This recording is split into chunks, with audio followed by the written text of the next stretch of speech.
We've got time for one more interview here on the program, and I think possibly one of the most important interviews, depression. It costs South Africa more than 232 billion rand. Let's translate that, 5.7% of the country's entire GDP due to lost productivity, either due to absence from work or attending work whilst unwell. These findings by the IDEA study came up, they came out on the 10th of October, which of course is today, which is World Mental Health Day. Dr.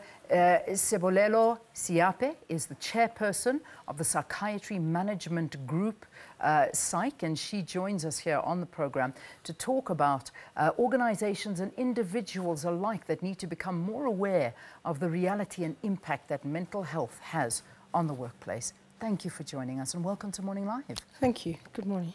This is a major sum of money we're talking about, but we can look at the costs to the economy, but the cost to the individual it's devastating as well. Yeah, well, could be immeasurable, really. Yeah. You know, because depression, unfortunately, is one of those diseases that not only affects you as an individual. You know, if you have pneumonia, it's yours. Whereas when you have depression, it affects other people, your family, your friends, your workplace. It's a shared illness. Yeah. And you know, you bring up pneumonia as an example. Now, if I've got pneumonia, I can phone my boss and I can be coughing on the phone and I can sound sick and say, oh, I'm not feeling well, you know, doctor's written me a note, I'll come back.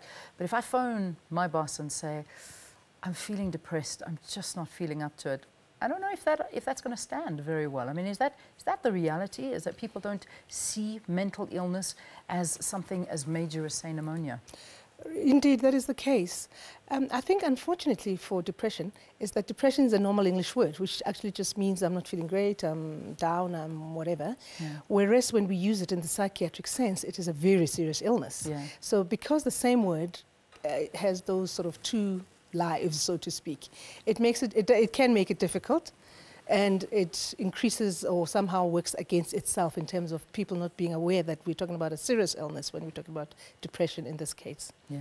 We say that depression causes problems with memory, procrastination, extreme fatigue, difficulty concentrating, anxiety, fear, panic. I mean, the list goes on and on and on, and unfortunately it does, which of course will add to work-related stresses, you know, and that has a very bad impact on productivity. So what do we do to work around this? How can people help themselves? Well, excuse me.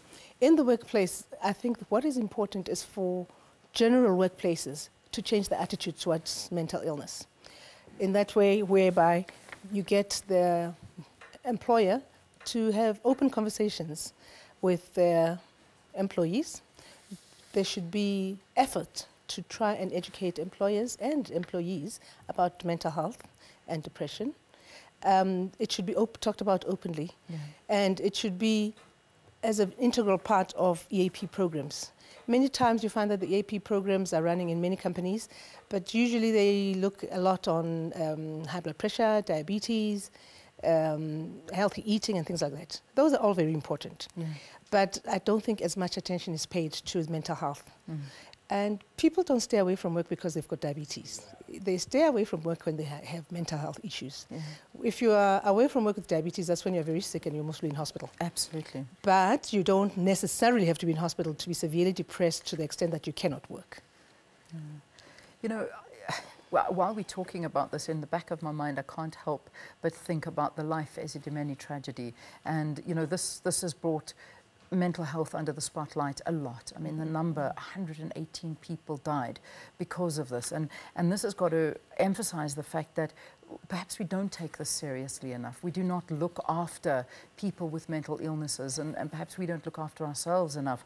But I mean, at a time like this, when we are looking at Mental Health Day, you know, this must be a very difficult thing for you to have a look at and say, oh, well, we know we're making big strides. Not when you have figures like that. Well, that was a tragedy, nothing else but a tragedy. And I think that it goes to the core of the issue that people don't know much about mental illness. Yeah. And not infrequently, especially in the workplace, it's taken as just you don't want to work, you're lazy, you're slow, you're irritable, you don't get on with other people. whereas at that time somebody's suffering quite a significant illness that is very debilitating, that is, as you have mentioned, that the cost to GDP, to companies, to people is enormous. And nobody's is sort of aware. And I think when we talk about money, then everybody sort of sits up, whereas there is actually lives still going on and in great distress. And as I've mentioned earlier, that depression unfortunately affects everybody around you. You know, if you have as a mother, as a friend, as a wife, as a colleague who is irritable, who cannot think, who's slow, who's lethargic, who's mental, the cognitive function, you know, in terms of the memory, the attention, the focus, judgment, abstraction, all those things are not working. Absolutely. And therefore it makes you completely non-functional, and yet you're there at work. Just finally, we've had a lot of high-profile cases of people coming out and saying, you know, I am suffering from this, I am struggling with this.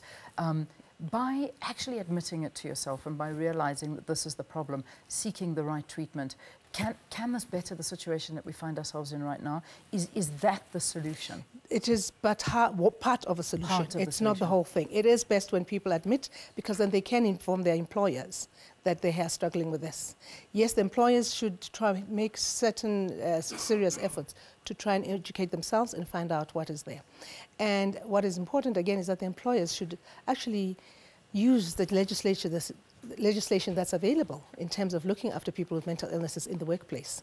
You know, people should, in terms of equity, in terms of non-discrimination, in terms of fighting stigma, in terms of accommodating the patient, you know, adequately, you know, whether it means flexi hours, whether it means reducing the workload or more supervision, and simple things like just letting somebody go and see their doctor or collect medication, you know, and it shouldn't, the patient with depression should, or with any mental illness, should not feel threatened in the workplace. And that is what encourages people not to come out, because they think people laugh at them, will ostracize them, they'll be demoted, fired, salary decreased, and that is not what we need in this economic status. So, as you say, that's just one of many, many issues that we need to get around in the workplace. But, Doctor, thank you for talking to us. Dr. Seape is the chairperson for Psychiatry Management Group, PsychMG, basically talking to us about the effects of mental health on the workspace on this day, which is World Mental Health Day.